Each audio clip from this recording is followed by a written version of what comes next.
And this week, of course, we have the Leo new moon. And this is a really cool, bold new moon.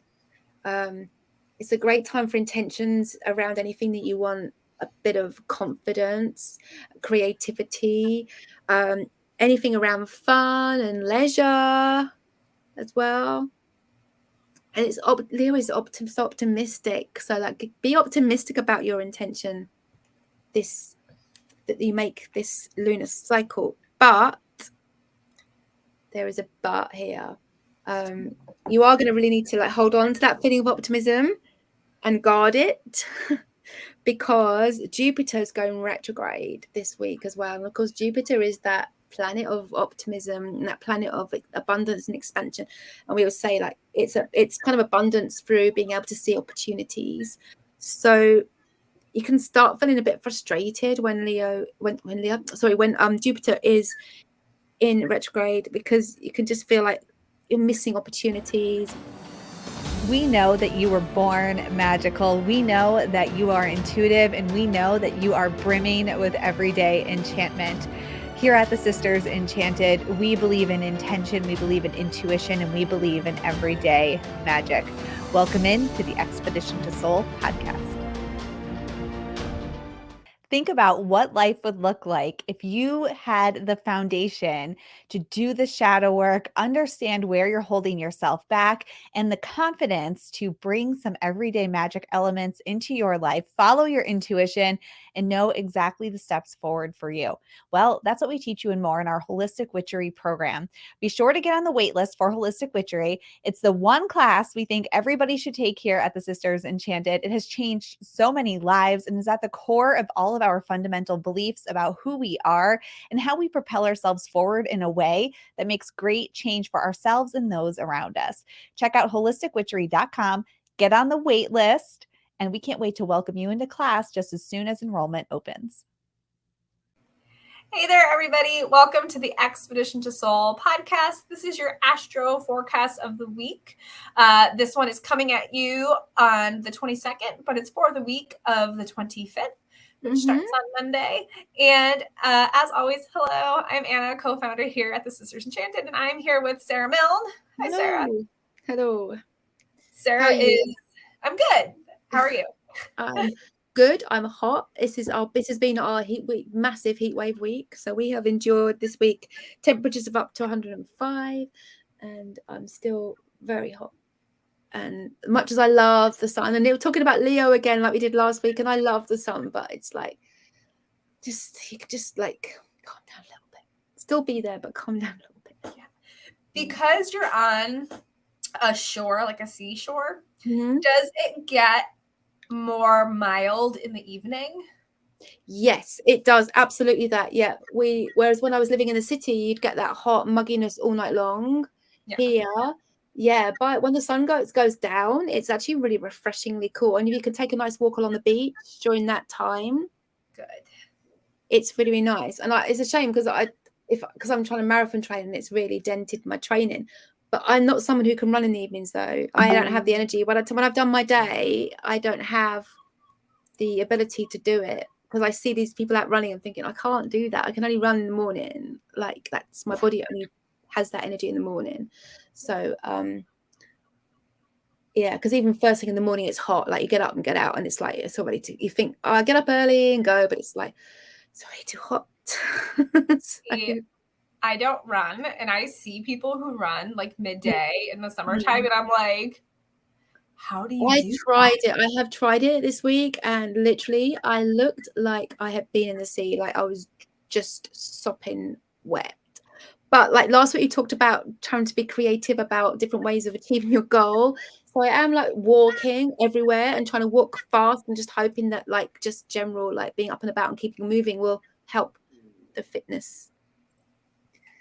And stand-up paddleboarding and things on the sea and swimming in the sea and doing lots of different things. We'll see, hopefully. I need to be where you are, not for the heat, but for the fact that if you can walk a lot of places, that I can go with you for walks, because I don't live in an area where like, I mean, there are sidewalks and stuff, but there's like, it's not like a good place for like walking to a coffee shop or something. Oh yeah. You know, like it's not.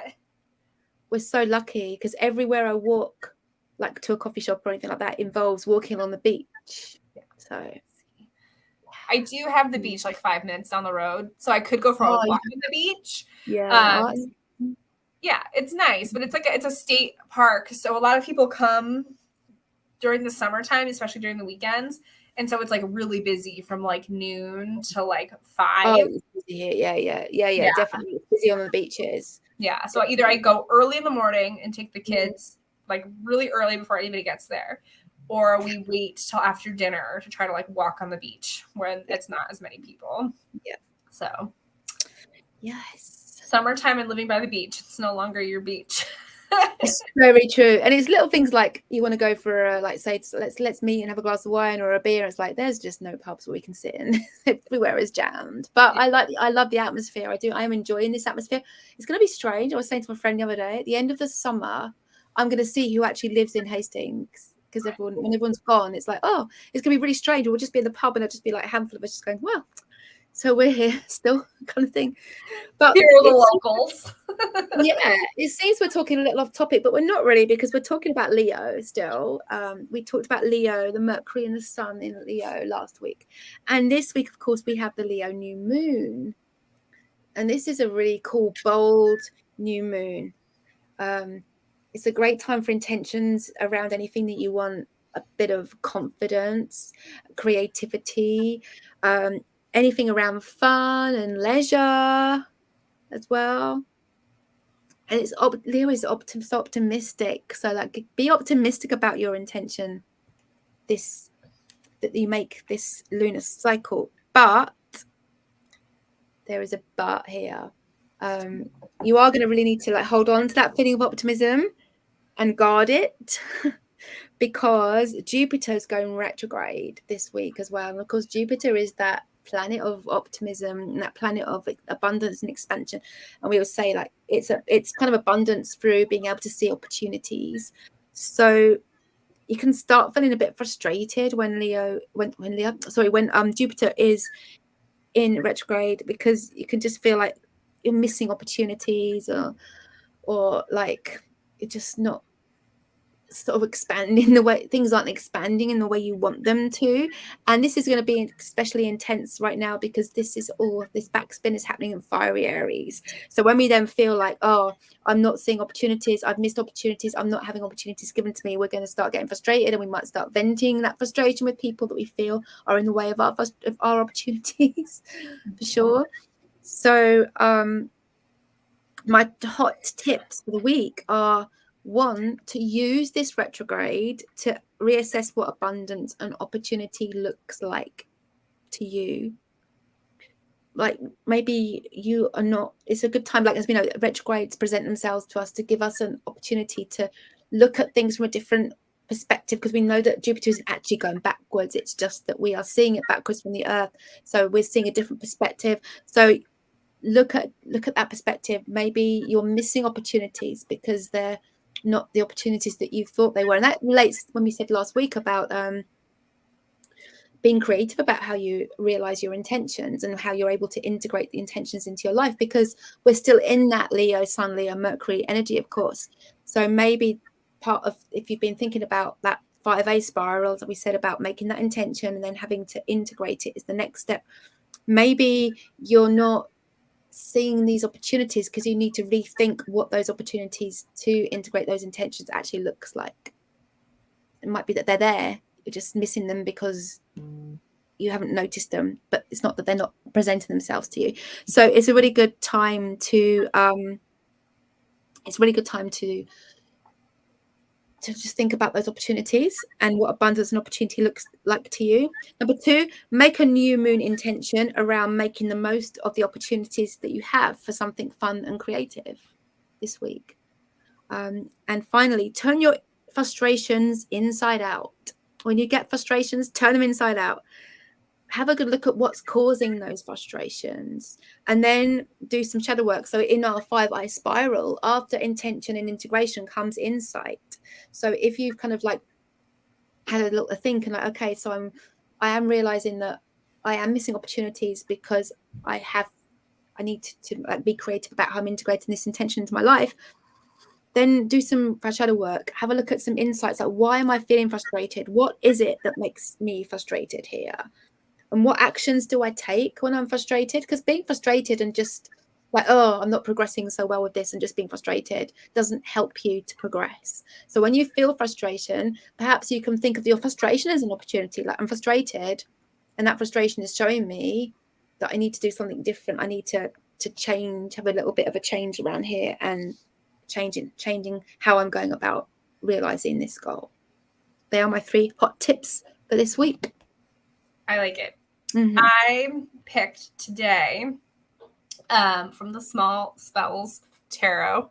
Well, one, I have the Empress. And again, I'm sorry about my lighting because it's super bright and the white background of the card is not perfect for it. But I like that. Well, the Empress kind of just, to me, for this reading of this week, is just that reminder to be really authentic with yourself. Yeah. And like what you're feeling, because the Empress is, if anything, authentic and like knows how to nurture themselves, what they want, is confident in that. And so to try to be as authentic as possible and honor what feelings you have, like you were saying, if you're frustrated or something like that, to like honor them, but then work through them, because that's a very Empress like energy. Like if something is happening, you acknowledge it because it's a part of you and it's a natural part of you, but to work through it and get to the other side of it and really harness it. But the card that really rings home today, which I think the Empress just kind of backs up, like being confident in like your perception, your idea, whatever you're doing, is the 6 of Pentacles. And the 6 of Pentacles often talks about kind of like sharing of abundance, or giving what you can to those who are like deserving of it. But during your tips, you were talking about changing your perspective on like what abundance looks like to you. And I think with the 6 of Pentacles, that's often something that we think of. We think of abundance, and like I said, it's usually depicting of like giving something to somebody. And oftentimes we feel like we don't have enough to give another person, when really we have more to give than we know. And to change your perception of what abundance is. So just because you feel like you don't have enough, like maybe money to give to somebody, that doesn't mean you don't have other ways to support somebody if you really want to. But also having really good boundaries of like what you allow people to take from you when you do have abundance in something. If you're abundant in time and somebody's always asking for your help because they know that you're spacious, having good boundaries of being like, well, that is my abundance. I have time, but now I have no time for myself. And really stepping into that like Empress energy that is confident in what they are as a person, what they want to do, and looking at like what abundance is to me at this time, and confidently standing behind what that looks like to you. I don't have enough to help you right now, and saying no. Oh, I don't have enough of this to help you right now, but I have enough of this to give you, especially during a Jupiter retrograde, because that's usually very expansive and abundant. And making sure that you're not like over giving. And embodying the Empress and taking care of yourself in a time where you may not feel abundant in giving. Yes. I like it. Yes. I like it. I was going to say, the last couple sentences really brought it together. Yeah. But yeah, because Jupiter it's expansive, it's abundant. And when it does its, retrograde business, it can really make you feel like maybe you're not abundant in places that you once were, or might push the boundaries of what that abundance looks like. And to really confidently understand what you have and what you don't have. And I don't just mean that specifically material wise, even though it's a Pentacles, but like it could be like your time, your space, your energy. It can be your money, your physical goods, but like know what you have and what you don't have, and say no if you can't, and say yes if you can. Yeah. I love it. So I think that's reevaluating opportunity, making sure you are making the best of opportunities. Sometimes I think opportunities come in a way that perhaps we don't like as well. Like, that's not quite how I envisaged this opportunity. But actually, when you look at it, it's like, but looking back, I missed it. I missed the opportunity because I didn't take it. But actually, it would have taken me where I needed to go. I just didn't quite like that route. Again, it all goes back to that thinking creatively as well. It does. And that's like with the new moon, you usually set your intentions. And a lot of times people set intentions like, I want to feel, more love from, I want to feel more love in my life. And it can be something really like I'm going to say simple. I guess that's not always a simple ask, but at the end of a lunar cycle, they might feel like they didn't find extra love, or they didn't feel loved, but maybe forgot that they took themselves out for a walk and bought themselves a really tasty, icy drink and a book. And they spent 20 minutes sitting under a tree reading that book and enjoying their drink. Like, that is self-love and care. And oftentimes we're looking for it in all the wrong places, and we're forgetting where it's been implemented in other places. Like abundance. Oftentimes you ask to be more abundant, and that typically people mean that monetary, in money. But maybe that week somebody, I don't know, their sourdough exploded and they made 4 loaves of bread, and you got 2 because now you're abundant in fresh baked bread. But you were thinking you were gonna win the lottery, but instead now you're abundant in baked goods. And then people are like, oh, my intention didn't come through because I didn't make more money. But sometimes they're more abundant in other ways, and then they miss that because they weren't having a creative, open mindset of what they were asking for. So I like it. Something to think about. Yes. Rethink abundance and opportunity. Yes. All right. So I think that will do it for this week. And yeah. Have a magical week. Have a magical week, and we will see you next week for another Astro Forecast as the part of the Expedition to Soul podcast. I mean, thank you so much for joining us, and we'll see you next week. Bye. Bye. If you liked this episode of the Expedition to Soul podcast, please rate, review, subscribe. If you're listening on Apple Podcasts, it will really help us spread everyday magic, intention, and intuition to the masses, and helps us so much as a small business. Be sure to hit that subscribe button on your favorite podcasting platform so you never miss an episode. There are new episodes every Tuesday and Astro forecasts for the week ahead every Friday. If there's any topics you'd want to hear, anything you want us to dive deeper into, shoot us an email at magic@thesistersenchanted.com. And as always, thank you so much for listening and being part of the community here at the Sisters Enchanted. And we'll see you in the next episode.